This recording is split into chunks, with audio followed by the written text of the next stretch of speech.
I was a chronic alcoholic of the hopeless variety.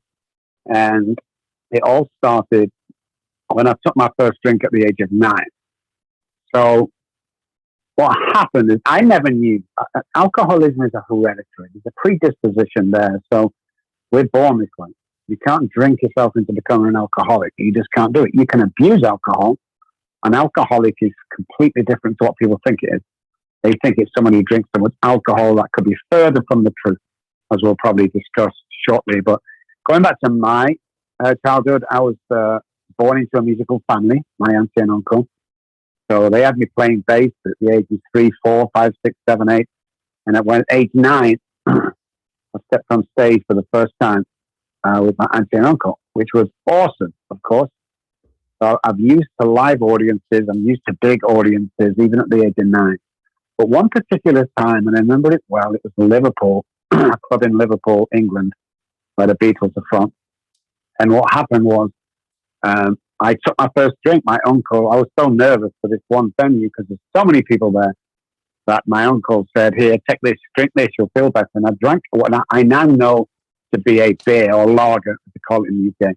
So I drank the beer, a few mouthfuls, and my whole world just lit up completely. It was like a different person. I got confidence. I felt amazing, indestructible. And we walked on stage. We did the second set, and I thought it was amazing. Everyone had a great time.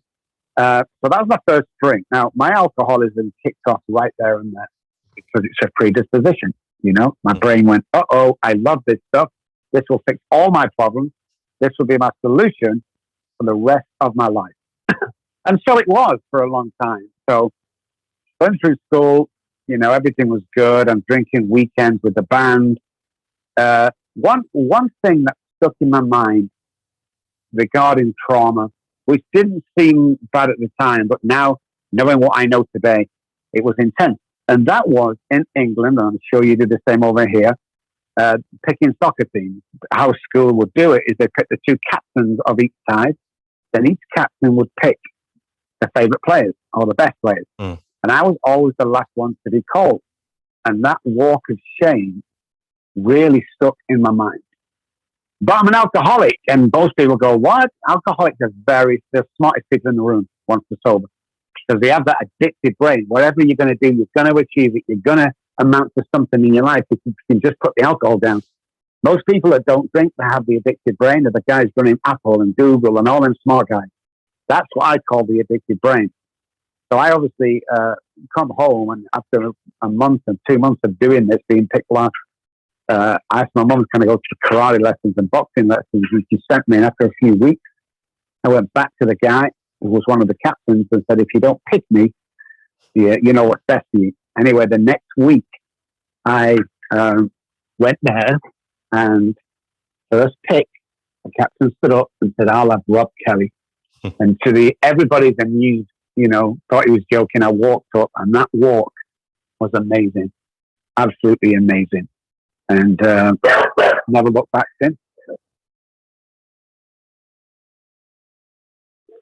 So it was just, I don't know, it was just that feeling of just accomplishing something. Not much, but it was enough for me. Yeah. And so the rest of my schooling was okay. I went to normal school, what we call secondary school, you call high school. No problems through there, drinking weekends. And then we were born in the project, or what we call the council estate back in England. And it was just pretty rough where I grew up, fighting every day to stay alive, all that crazy stuff. And then I knew I wanted better, Matthew. I just knew I wanted better. Yeah. Now, I didn't think I was an alcoholic at this time. I was just going through life and doing what I do. But I knew by the time I was 15 or 16, and this is about when the time I applied for the job at Abbey Road as a session bass player, I knew I wanted more in life.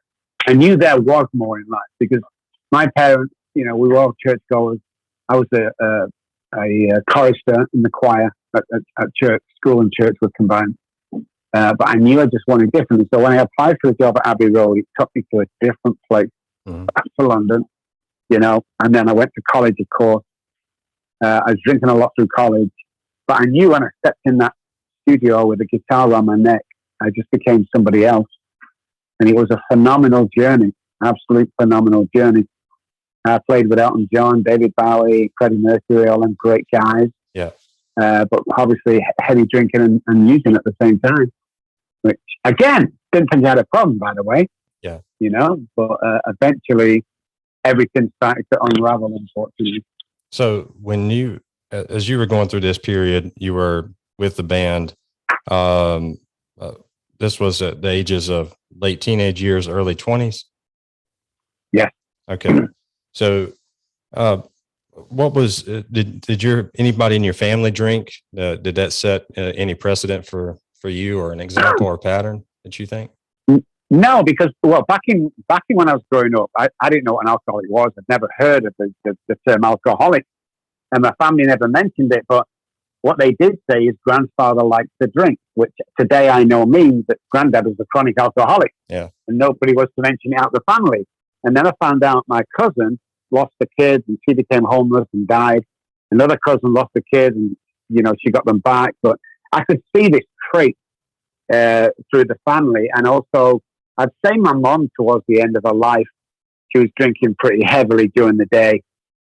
So yeah, I can see it now, but I couldn't see it then. Because I mean, nobody mentioned alcoholic to me.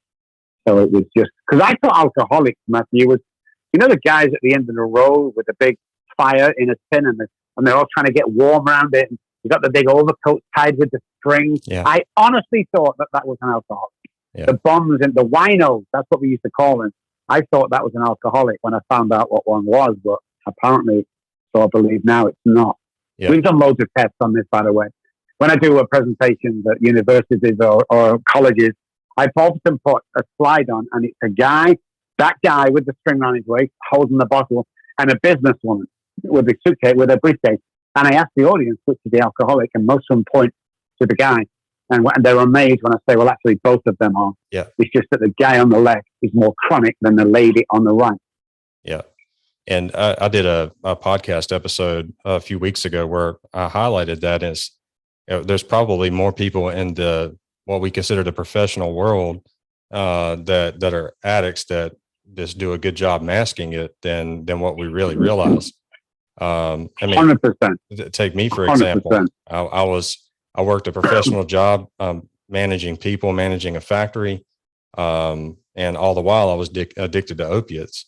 And I think it's a lot more common than people realize. And I think another part that goes into that is the way our society and our governments have criminalized addictive behavior in a way that we marginalize those people, and we set those people aside as if they're inmates in a way, and not and that's why those people, the homeless people, the people on the streets, are looked at through that same kind of lens when you call yourself an addict. And it's really, I think our society and the way they look at people like that has a lot to do with our ability to reach out and help.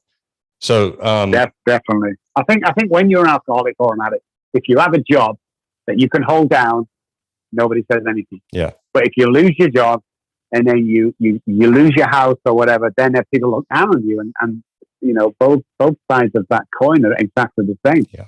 Well, people accept it when you turn up at work and do your job. That's right.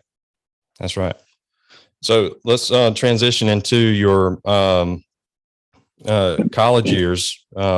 Share with me the experiences there. You're in the band, you're playing bass for a lot of these famous musicians.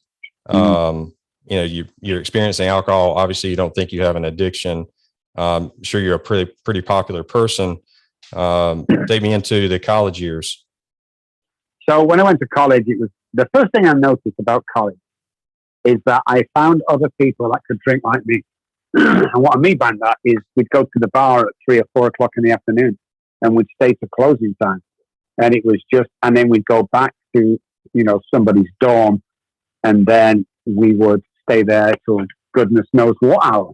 Yeah. And then we'd probably take some kind of substance to wake us up the next day to go, to class. But it was phenomenal. I loved it. And then slowly through the year, as people started getting serious about studying, really, they would stay for a few hours and then they would go. And I would want to stay. And they'd say something like, well, I've got to be in bed early tonight because I've got college next day. And, we just got to study. And I'm like, what do you mean study? Just to stay out drinking and take cocaine at 4 o'clock, 5 o'clock in the morning, and everything will be good. But not the case. Most of my college was blackout for me. I didn't really know a lot about it. I did some horrible things, paid people off to write essays and stuff like that, what I'm not proud of, but that's what it was. But I still didn't have a problem because I carried the Oxford badge, pride. There was no way could I be an alcoholic. Yeah. But there you go. Did you find academics to be relatively easy for you? Yeah. Yeah, I did. Although we were born, I could say, on a council estate, but I just took to it. And the reason I took it was because I first went to med school, and then I got thrown out after a year for being drunk every day. So they sent me to the PhD program of psychology, or P-Psych, as they call it now. So I found the brain interesting. I found the mind, the traits, the central nervous system, all very, very interesting.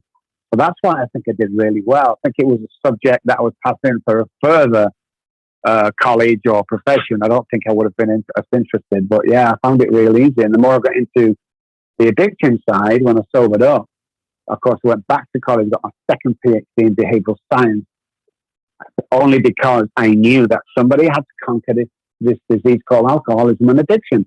Because the problem we have all over the world is there's no money in recovery. Yeah. So if somebody can't give you a pill or stick you in a treatment center for 30 days for 30 grand or something, nobody wants to know. So I knew there was a lot more we didn't know. So I then started to research on my own and then joined some labs and research teams, and we really started to go into the depth. And one of the reasons why we have, it's almost 100% success rate, which is unheard of in the industry, and we offer a money-back guarantee should you relapse after working with us, which is absolutely absurd, and nobody else in the world does that, is because we've studied the disease so well. So I'm still learning about the brain. I'm still learning about alcoholism. We only know about 30-40% of alcoholism and what goes with that. So yeah, it was good times, but heavy drinking, heavy using times. And what I would do most, if I wasn't drinking or I had work at Abbey Road, then obviously I'd go back on cocaine or amphetamines or something like that to keep me awake through the nighttime sessions. Because that's when most people want to record, is when everyone's gone to bed, when the roads are empty, I'd often get called in at 2 to 6 a.m. and then I'd go straight, to school or something. It was crazy days, absolutely crazy days. So cocaine and amphetamines, things like that, it was more of a byproduct or a substance you used to stay alert. It never hooked you in like the alcohol did. No, correct. I don't have a problem with drugs today. I can take painkillers, or I can take, I had neck surgery. I can take painkillers for that, no problem. And the minute the pain's gone, I completely lose interest in it. Yeah. I kind of look down on my, if you're trying to give me painkillers, I'll say, okay, but I'm only doing it for a couple of days. Yeah. So I just had a gastric surgery about 2 weeks ago.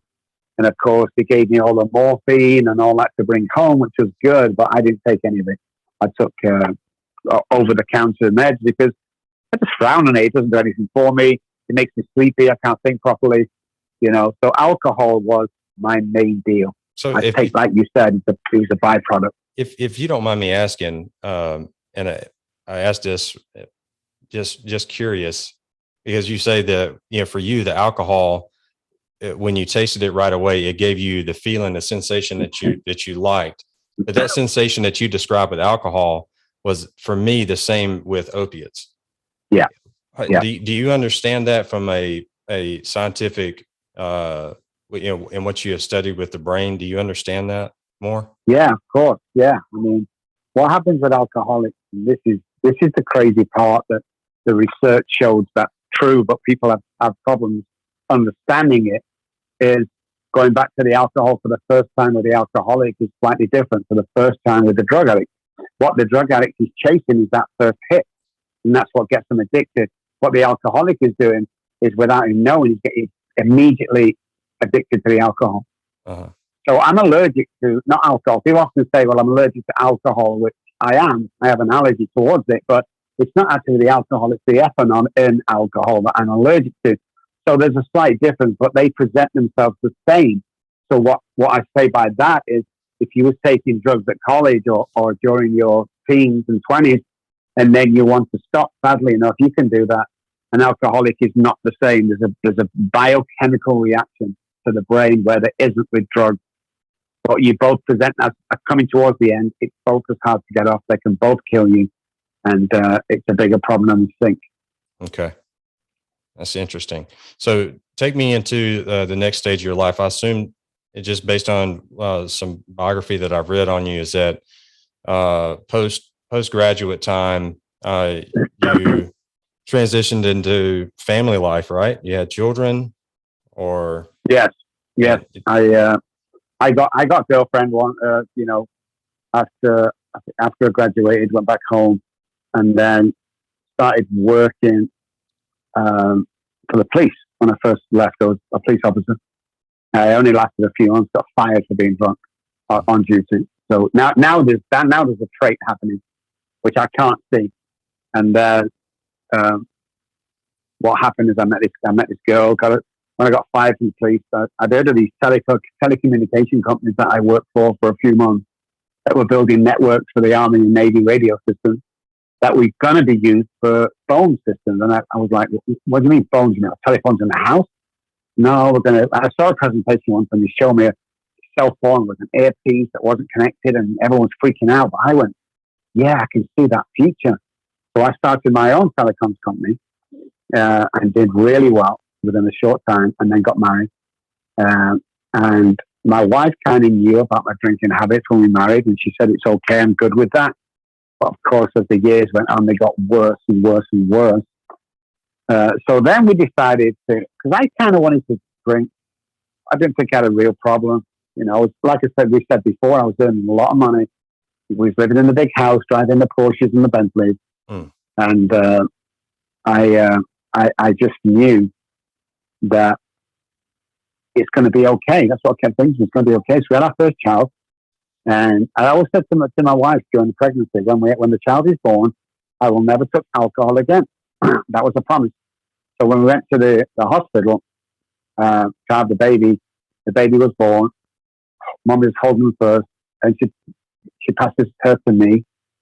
I held the baby in one hand, in my left hand. I put my right hand on the Bible that I'd taken there. And I said, I swear to you, our baby and God, that I'll never drink again. 3 hours later, I'm drunk in a local bar. That should have been the red flag, but it wasn't. Made a load of excuses up why I was drink. I had to drink. So we had our second child. So the same situation. Went down to the hospital and took 2 Bibles this time. Can you believe that, Matt? 2 Bibles. Wow. Didn't hold the baby. 2 right hands on the Bible. I swore to God that was it. 6 hours later, I was drunk at home with a couple of bottles of vodka. Should have been the second flag, but it wasn't.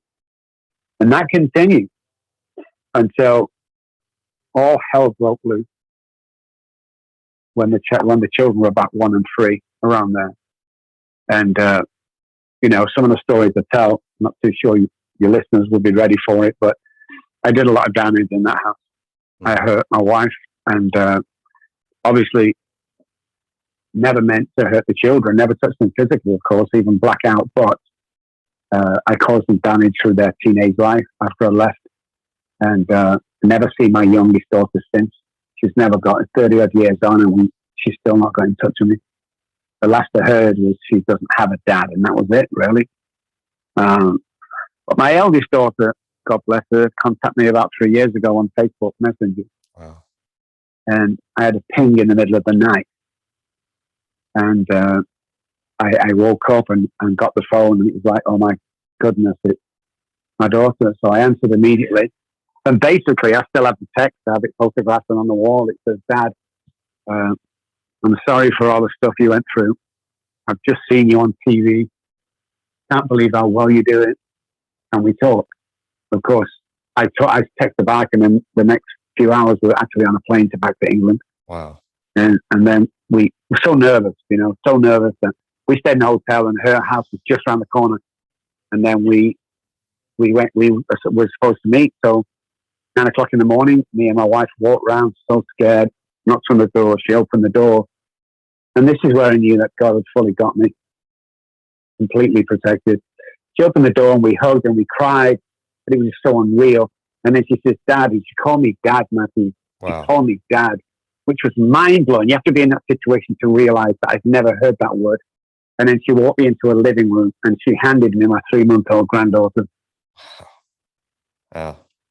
And right there and then, all the work I've done, all the helping people, all the saving lives that God gave me the power to do, it suddenly came into a full circle. And I thought, that's why this is the reward for doing all that work and getting me through homelessness and almost 7,000 people down and still working with people, because that is what God wanted me to do. He took me out of England. It was too small. He brought me over here. I asked for a big platform. My last TV show went out to 18 million people, and I spread the message. And that's all I do, is I just tell people that, listen, there's a way out of this. It doesn't make no difference if it's an alcoholic, drug addict, depressed, suicidal. There's a way out. And I'm going to do the same on this program. I'm still in the trenches. I give my personal phone number out on every single podcast I go on, and people think I'm crazy. It's like, I would rather me and you have a 10-minute pep talk, free of charge, just me and you, and go to your funeral. Excellent. And I've always said that. This is about saving lives. Isaiah 61, which was weird. I never knew about the Bible. I read it a bit, but I never really got into it that much. But when I came over here, the first girl I met, we moved in, we're having lots of fun. She got a new job. We went to the new job, and the boss, I'm sat outside in my shorts and t-shirt, hot day in Texas. And when the interview was happening, the guy said, you've got a new guy in your life? And she said, yeah. And he said, tell me about him. So she started telling him about me, and he said, will you bring him in? So she said, what? To an interview? So she went and she classed it. I'm not coming in. I've only got my shorts and oh my. Anyway, I went in and he shook my hand, and then he held it for a bit longer. He was a preacher as well. And he held it for a bit longer. And this is what he said, which scared me at the time. He said, we've been waiting for you. Wow. And I'm like, what? So he said, yeah. So I know before I came over here, Isaiah 61 means, he says that we bring good news to the families and we help those afflicted, which I liked. I'm going to church. I always kept that close. But he said, will you come to one of our church gatherings? Or kind of out the box, would love you to come. And I said, yeah. And I said, okay, next week I'll send through the details. And I said, what's the group called? And he said, we call ourselves Isaiah 61. So that was my first connection that God had sent me over here. Wow. A few months after that, I was vomiting blood. I rushed to the hospital. I had cancer of the esophagus was the diagnosis. We all called parents. My doctors called my parents, and they were crying. And I spoke to my parents. I was crying because the chances of coming out was about 5%.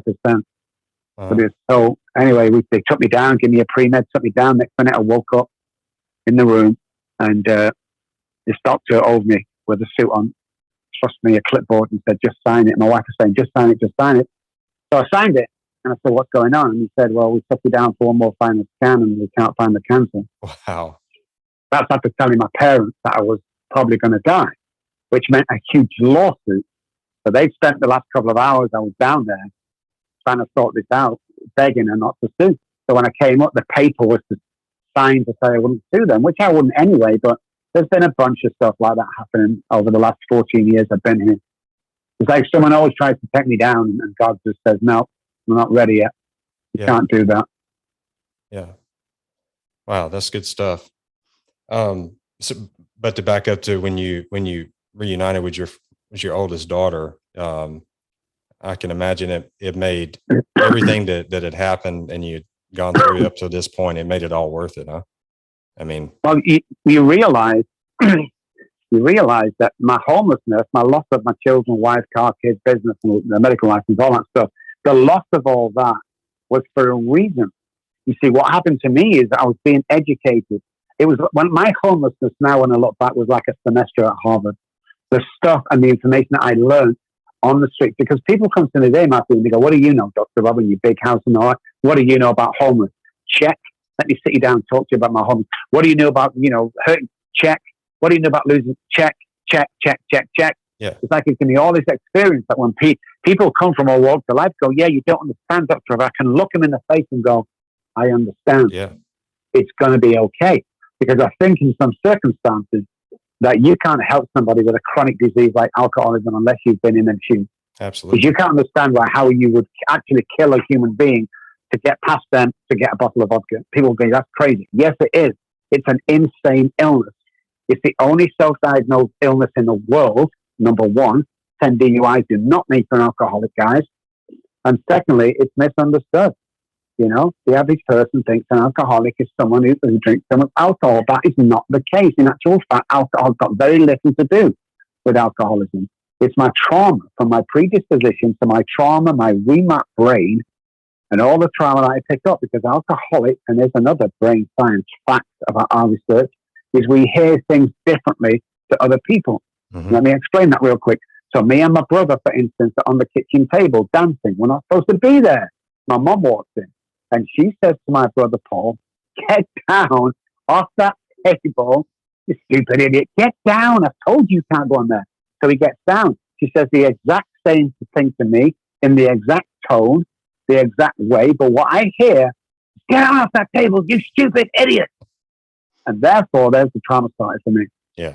So every time I go for that job, car, girl, house, what I get from my subconscious brain is you stupid idiot. Yeah. And that's why most alcoholics fail to achieve anything in their lives, because they don't believe. And if you're sat at home and listening to this, guys, and you don't think you're good enough, and you don't think you're going to amount to anything, I want to apologize to you guys, because somebody's put that there. We're born with $1 million minds. Please stop hanging around 10-cent minds. You're geniuses. You're the cleverest man and the smartest man in the room. Everybody can recover. I don't care if you're depressed or addicted. It's all the same. It's about the mind. I don't have a drinking problem. I have a thinking problem. But my mind wants to kill me and make it look like an accident. And you can change neural pathways to success to make sure that you can succeed. And most people don't believe me when I say that. But I have 7,000 people who are telling me exactly that, including myself, that you can. Yeah. And I also go, well, you can't be president. I beg to differ today. We had a businessman running, no matter what you think about him, running for actually as a president. So don't tell me you can't be a president, because you can. So the only difference between the guy at the top of that building as the CEO of that multi-billion-dollar company and you is he believes in himself. Yeah. And that's what it comes down to. So Robb, I know we got limited time, but I wanted to spend some time talking about the encounter that you had on the streets of Manchester when you were homeless, that spent some time with you. You shared with me in our conversation that we had prior to this recording. I really like for you to share with the audience, if you would. So I'm on the streets 14 months, guys, and I've tried suicide 6 times.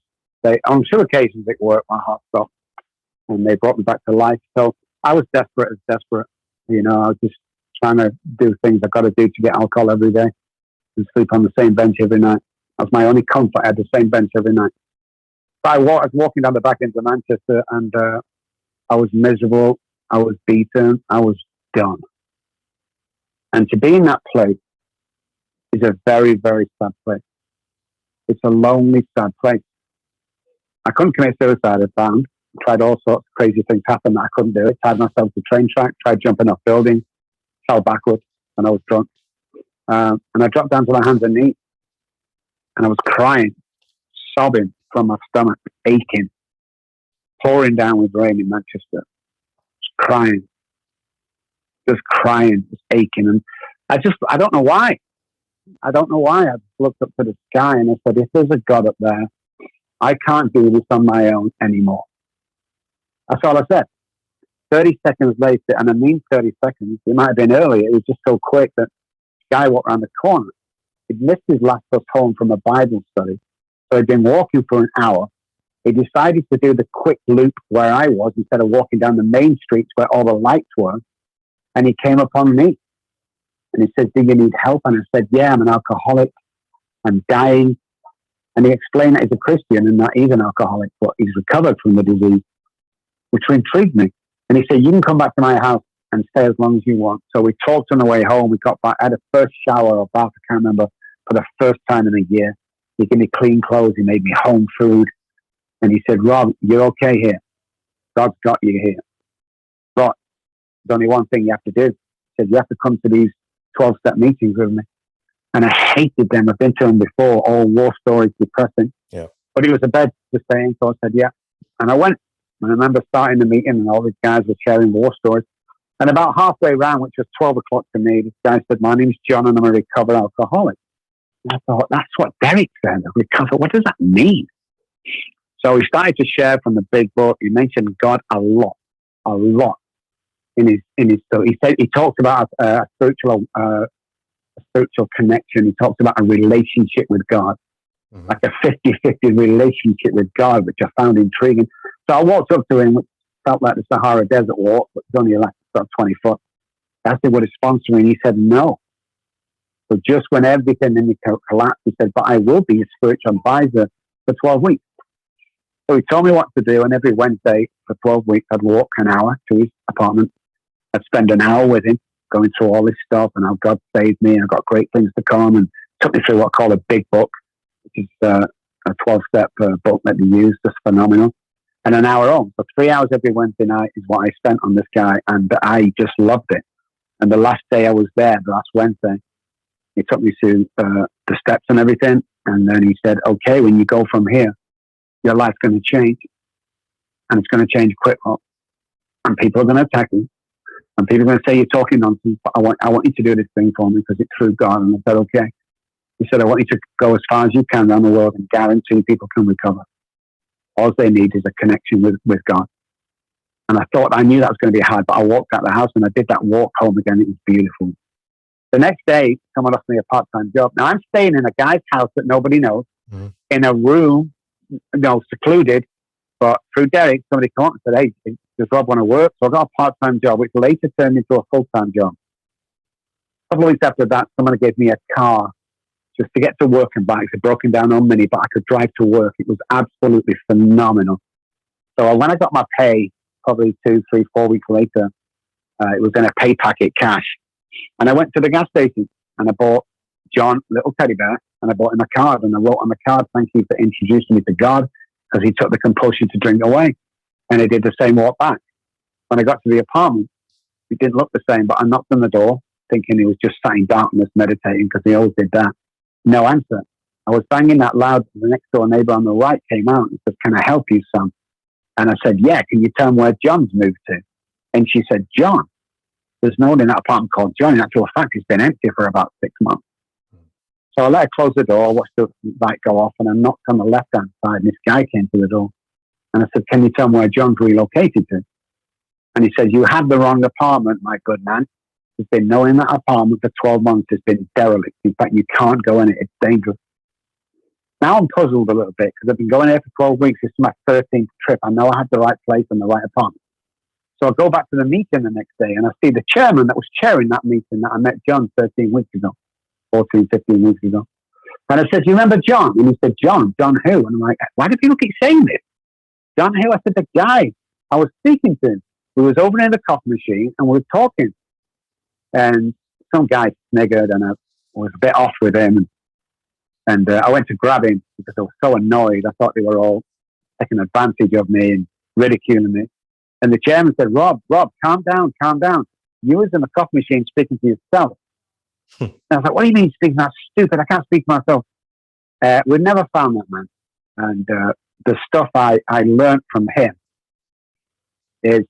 was blowing people away. It was just the science of it, the connection with God, what we have to do on a daily basis to maintain our spiritual connection was just mind-blowing.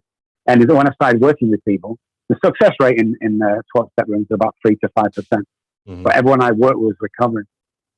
And I kept working and traveling around the world a little bit with a big book in my hand and trying to guarantee people can recover. And now I'm 14 years in America and 7,000 patients down. because we used to hold book studies like 300 or 400 people in it. You know, we used to ask them, Blake, have you got a God in your life? Yes, you can come in.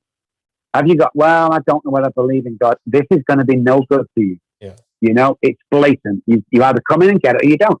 And alcoholics can be very choosy about that. Death or believe God. I don't know, it's too much. You know, I might just hang out a bit out here, see if I die.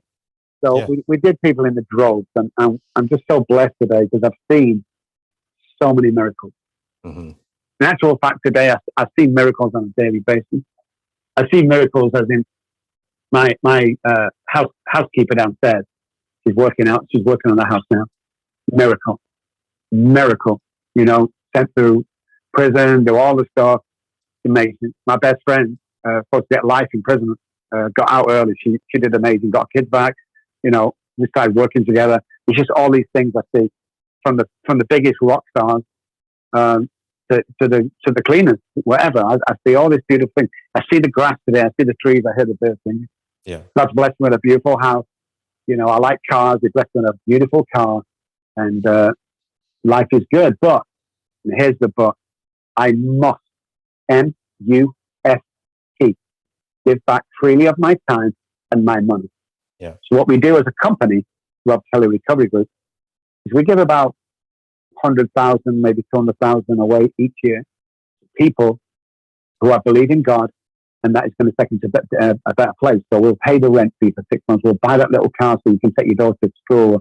You know, we'll pay that court so you can get your children back once or twice a week. You know, we'll buy you furniture. All this stuff that we get to do today, Matthew. You know, people say, "Oh, it must be good." No, it's not about giving the money away. I used to beg for 10 cents when I was homeless. We used to talk in cents and dimes or pennies back in England. Now we talk in thousands. So if I'm giving someone $500 to help them, it's nothing to me. But it's the giving, it's the watching on the face, it's the crying, I'm explaining that this is from God. Yeah. He told me to give you this. And you can see a breakthrough every time. I'll stop at the signal light and I'll stop and I'll give someone $20 who's begging. And my friends will go, "Oh, you know what they're going to do with that, Rob?" And I go, "I hope they're going to buy drugs and alcohol so they get off the streets. God bless them, because that's what I would have done."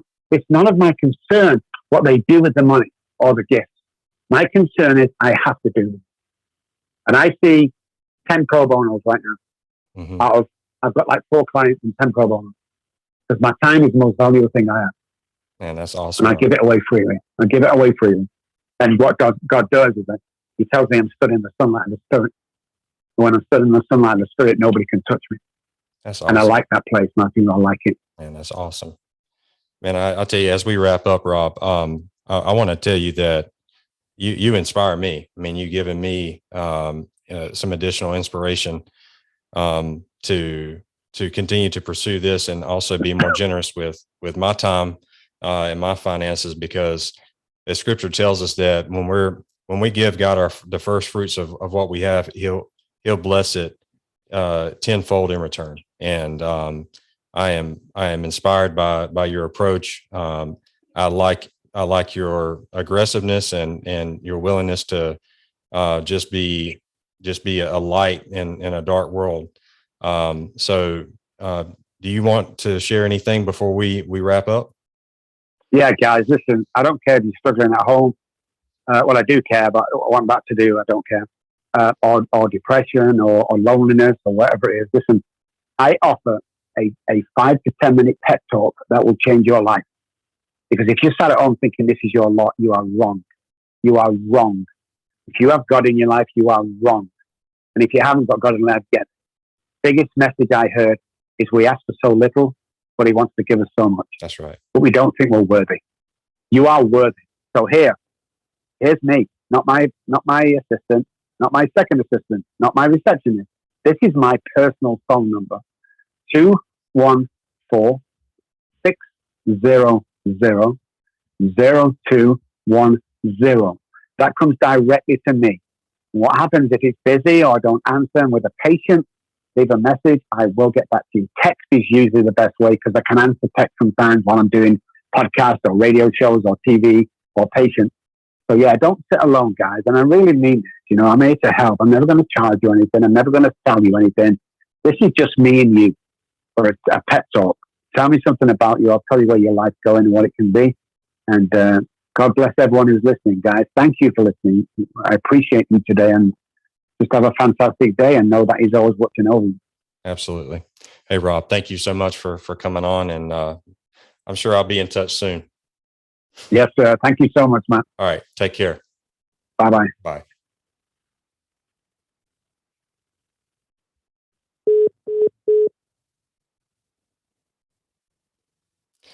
Okay. As we wrap up this show, Rob has already dropped off. I wanted to read Isaiah 61 since he mentioned it. So it says, starting in verse 1, this chapter is titled The Year of the Lord's Favor.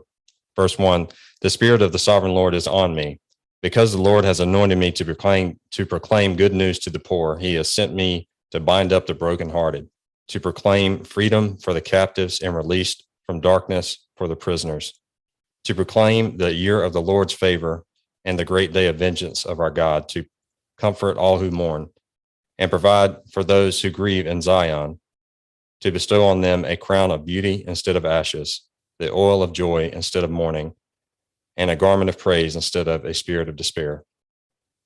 They will be called oaks of righteousness, a planting of the Lord for the display of His splendor. They will rebuild the ancient ruins and restore the places long devastated. They will renew the ruined cities that have been devastated for generations. Strangers will shepherd your flocks. Foreigners will work your fields and vineyards. And you will be called priests of the Lord, and you will be named ministers of our God. You will feed on the wealth of nations, and in their riches you will boast. Instead of your shame, you will receive a double portion, and instead of disgrace, you will rejoice in your inheritance. And so you will inherit a double portion in your land, and everlasting joy will be yours. For I, the Lord, love justice. I hate robbery and wrongdoing. In my faithfulness, I will reward my people, in making an everlasting covenant with them. Their descendants will be known among the nations, and their offspring among the peoples. All who see will acknowledge that they are a people the Lord has blessed. I delight greatly in the Lord. My soul rejoices in my God, for He has clothed me with garments of salvation and arrayed me in a robe of His righteousness. A bridegroom adorns his head like a priest, and a bride adorns herself with her jewels.